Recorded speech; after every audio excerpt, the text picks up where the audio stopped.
ಸ್ನೇಹಿತರೆ, ನಿಮಗೆ ಕಾಣಿಸ್ತಾ ಇರ್ಬೋದು ಯಾವ ರೀತಿ ಆ ಧ್ವಜವನ್ನ ತಿರ್ಚಿದ್ದಾರೆ, ಯಾವ ರೀತಿ ಆ ಇಡೀ ತ್ರಿವರ್ಣ ಧ್ವಜವನ್ನ ಆರಿಸುವಂಥದ್ದೇನಿದೆ ಅದು ಯಾವ ರೀತಿ ನಿಮಗೆ ಕಾಣಿಸ್ತಿದೆ. ನೀವೆಲ್ಲರೂ ಕೂಡ ನೋಡಿ ಅದನ್ನ.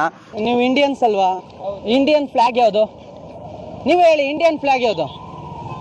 ಅದು ಇಂಡಿಯನ್ ಫ್ಲಾಗ ಏನು ಫ್ಲಾಗ್ ಅದು? ಭಾರತದ ತ್ರಿವರ್ಣ ಧ್ವಜದ ಮೇಲೆ ಆ ರೀತಿ ಬರಿಬೋದಾ? ನಾನು ಹಂಗೆ ಕೇಳ್ತಾ ಇರೋದು. ವಿ ಆರ್ ಇಂಡಿಯನ್ಸ್ ಅಲ್ವಾ, ಭಾರತೀಯರಲ್ವಾ?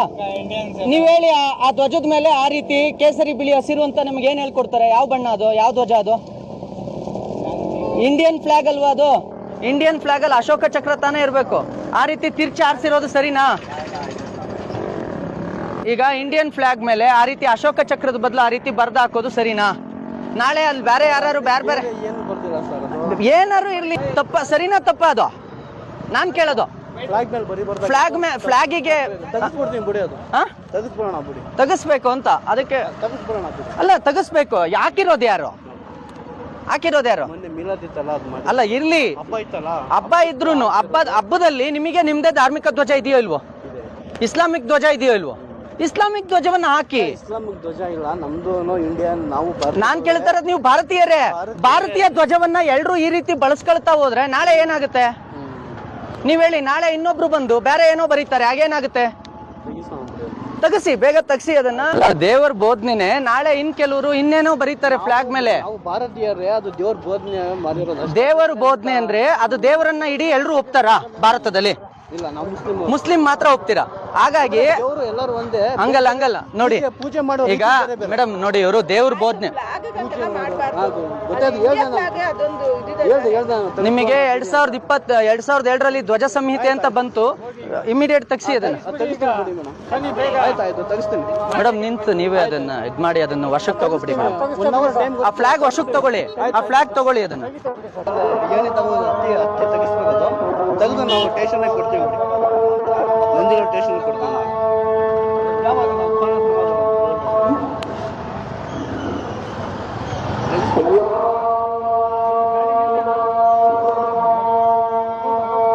ಇದು ಈ ಫಸ್ಟ್ ಟೈಮ್ ಅಲ್ಲ.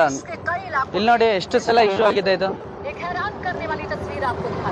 तेलंगाना के क्या जानकारी है आपके पास?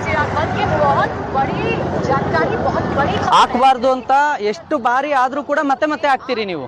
ಅದ್ರ ಉದ್ದೇಶ ಏನು? ಈಗ ಈಗ ನಾವು ಕೇಳೋದು, ಇಂಡಿಯನ್ ಫ್ಲಾಗ್ ಮೇಲೆ ಆ ರೀತಿ ಬರೆಯೋ ಉದ್ದೇಶ ಏನು? ದೇವ್ರ ಬೋಧನೆ ಭಾರತದ ಮೇಲೆ ಯಾಕೆ ಯಾರು ಏರ್ತೀರಾ? ಇಂಡಿಯನ್ ಎಲ್ರು ಕೂಡ ಅಲ್ಲ. ನೀವು ಈಗ ನಾಳೆ ಅದೇ ಫ್ಲಾಗ್ ಮೇಲೆ ರಾಮನ್ ಹಾಕೊಂಡ್ರೆ ಒಪ್ಕೊಂತೀರಾ ನೀವು?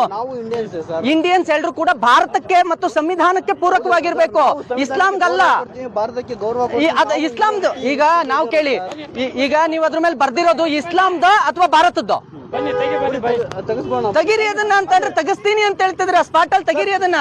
ಹೋಗಿದ್ದಾರೆ ಹುಡುಗರು, ಇಮಿಡಿಯೇಟ್ ತೆಗ್ದು ಅದನ್ನ ಹ್ಯಾಂಡ್ ಓವರ್ ಮಾಡಿ, ಸ್ಟೇಷನ್ ಹ್ಯಾಂಡ್ ಓವರ್ ಮಾಡಿ.